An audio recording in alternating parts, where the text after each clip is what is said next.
والسلام على رسول الله أعوذ بالله بسم الله من الشيطان الرجيم قال الله تبارك وتعالى في القرآن المجيد والفرقان الحميد يا أيها الناس كلوا مما في الأرض حلالا طيبا۔ الحمدللہ خوشی کا موقع ہے کہ ہمارے بھائی ارشد بھائی انہوں نے یہ دکان کی اوپننگ کی سرمنی جو ہے وہ رکھی ہے۔ اللہ تبارک و تعالیٰ کو برکت دے۔ اللہ رب العالمین نے قرآن پاک میں تمام انسانیت کو ایک خطاب فرمایا، یا ایھا الناس، اے لوگوں، جس میں ساری شامل ہیں۔ میں کلوا مما فی الارض حلالا طیبا، کہ جو زمین میں ہے نا اسے آپ نے حلال اور طیب جو ہے وہ کھانا ہے۔ حلال اور طیب ایسا مال ہوتا ہے کہ جس کے کھانے کے بعد کوئی بھی انسان کے جسم میں، اس کے عمل میں، اس کے روح میں، اس کی جسمانی قوت میں کوئی نیگیٹیوٹی پیدا نہیں ہوتی، اسے حلال اور طیب کہتے ہیں۔ ایسا مال، ایسی چیز کہ جسے استعمال کرنے کے بعد انسان تکبر کا شکار ہو جائے، انسان فتنوں کا شکار ہو جائے، تو وہ یہ سمجھ لے کہ یہ حلال طیب نہیں ہے۔ جب وہ ایسا مال کھاتا ہے کہ جس سے اس کی جسم میں قوت آتی ہے اور وہ اللہ کی عبادت میں لگ جاتی ہے، تو اسے کہتے ہیں حلال اور طیب۔ تو اللہ رب العالمین نے ہم تمام لوگوں کو یہ حلال اور طیب کھانے کا باقاعدہ حکم دیا۔ ہمیں چاہیے یہ جو تجارت ہے اسے پوری سچائی کے ساتھ جو ہے وہ ہم آگے لے کر چلیں۔ اور اگر انسان کامیابی چاہتا ہے، تین چیزیں اس کے لیے بڑی ضروری ہیں، دنیاوی اعتبار سے بھی، اخروی اعتبار سے بھی۔ تین چیزیں کسی بھی کام کی، کاروبار کی کامیابی کے لیے۔ آپ نے جو کام شروع کیا ہے پوری محنت کے ساتھ کریں، اور پھر محنت کے ساتھ آپ لگن جو ہے وہ لے کر آئیں بیچ میں۔ بعض لوگ ہوتے ہیں ٹوٹے دل سے محنت کر رہے ہوتے ہیں، ظاہری طور پر نظر آتا ہے کہ انہوں نے بڑی محنت کی ہے، لیکن لگن اس میں نہیں ہوتی۔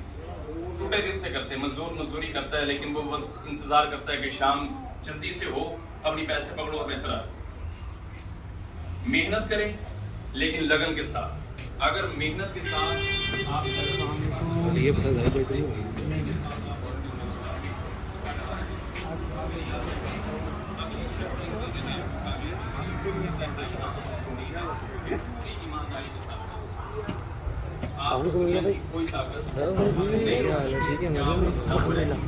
آپ کا فائدہ ہی فائدہ ہوگا۔ جو بھی انسان کامیاب ہونا چاہتا ہے تو یہ تین چیزیں اس کے لیے انتہائی اہم ہے: محنت، لگن اور ایمانداری۔ یہ جو رزق ہم کماتے ہیں دکان پر بیٹھ کے، یہ عین عبادت ہے اگر ہم اپنے قول میں، اپنے فعل میں سچائی کو لے آئیں۔ اللہ تعالیٰ بھی ہمیں یہ کہتا ہے، یا ایھا الذین آمنوا اتقوا اللہ وقولوا قولا سدیدا، اے ایمان والو اللہ سے ڈرو اور سیدھی سچی اور کھری بات کہو۔ یہ دکاندار ظاہری طور پر تو دکان پہ بیٹھا ہوتا ہے، لیکن یہ اللہ کی عبادت میں ہوتا ہے، اس لیے کہ یہ سچ بولتا ہے۔ اگر ہم سچ بولتے ہیں، اپنی چیز کو جو ہے وہ اچھے طریقے سے لوگوں کے سامنے پیش کرتے ہیں، جو اس کی کوالٹی ہے اس کوالٹی کو آگے سامنے رکھتے ہیں، اس میں کسی قسم کی کوئی کمی بیشی نہیں ہے، کوئی مال چھپا کے ہم کوئی اس طرح کا کاروبار نہیں کرتے، تو پھر یہ سمجھ لیں کہ کامیابی آپ کے سر کے اوپر ہے انشاءاللہ۔ تو یہ سب کے لیے سبق ہے، سب کے لیے۔ میں بھی ایک تاجر ہوں، آپ لوگ بھی تاجر ہیں، سب تجارت کرتے ہیں۔ آخری بات اور بات کو ختم کرتے ہیں۔ اگر ہم سمجھتے ہیں کہ ہمارا کاروبار بہت زیادہ پھلے اور پھولے، میرا ایک مشورہ ہے، میں بہت سارے لوگوں کو مشورہ دیتا ہوں، خود بھی اس کے اوپر میرا بڑے اچھے طریقے سے عمل ہے۔ اللہ کو حصے دار بنا لیں اپنے کاروبار میں۔ کوشش کریں کہ اللہ کو میں نے حصے دار بنانا ہے۔ 1 لاکھ روپے آپ کی کمائی ہے، 1 لاکھ روپے آپ یہ تہیہ کر لیں، منیمم سے منیمم 1% میں نے اللہ کے راستے میں دینا ہے۔ آپ کو اگر نقصان ہو جائے تو مجھے پکڑ لیجیے گا۔ صرف 2.5 سال کا عرصہ کہ جس میں نے بزنس شروع کیا اور الحمدللہ آج بہت اچھی پوسٹ کے اوپر ہوں، تو اس میں یہی ہے کہ آپ جو بھی کاروبار کر رہے ہیں نا، اس میں آپ اللہ کو حصے دار بنا دیں۔ میں نے 1% اللہ کو دینا ہی دینا ہے۔ آپ نے 100 کی چیز بیچی ہے، 1 روپے اللہ کے راستے میں دے دیں۔ آپ نے 1 لاکھ کی بیچی ہے، 1000 روپے اللہ کو دے دیں۔ آپ نے جناب 1 کروڑ کا سودا کیا ہے، 1 لاکھ روپے اللہ کو دے دیں۔ کوشش کریں، اگر ہم اس نہج کے اوپر آ جاتے ہیں، اس طریقے کے اوپر آ جاتے ہیں، تو پھر ہمارے مال میں انشاءاللہ کبھی بھی کمی نہیں آئے گی، اللہ تعالیٰ اس کو بڑھائے گا۔ کیونکہ حدیث کے اندر ہے، نبی صلی اللہ علیہ وسلم فرماتے ہیں کہ صدقہ دینے سے مال میں کبھی بھی کمی نہیں آتی۔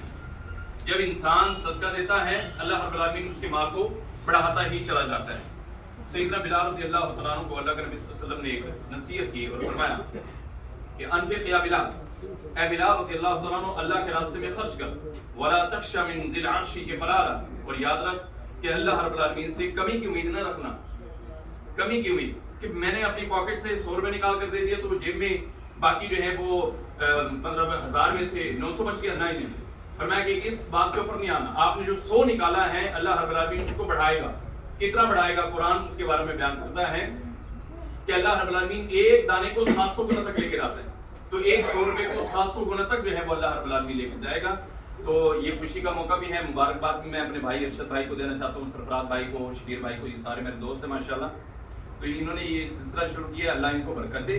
اور میری یہ جو باتیں ہیں میرے سمیت ہم سب کو چاہیے کہ ہم ان کے اوپر عمل کریں. یہ صرف مولویوں کی باتیں نہیں, یہ ہمارے کاروبار سے ریلیٹڈ ہے کہ ہم پوری ایمانداری سے کام کریں, اچھے انداز میں کام کریں اور اپنے کام میں اللہ کو اس میں حصے دار بنا لیں. کسی یتیم کو, کسی مسکین کو, کسی بیوہ کو ہم نے تہیا کر لینا ہے کہ ہر سودے کے اوپر ایک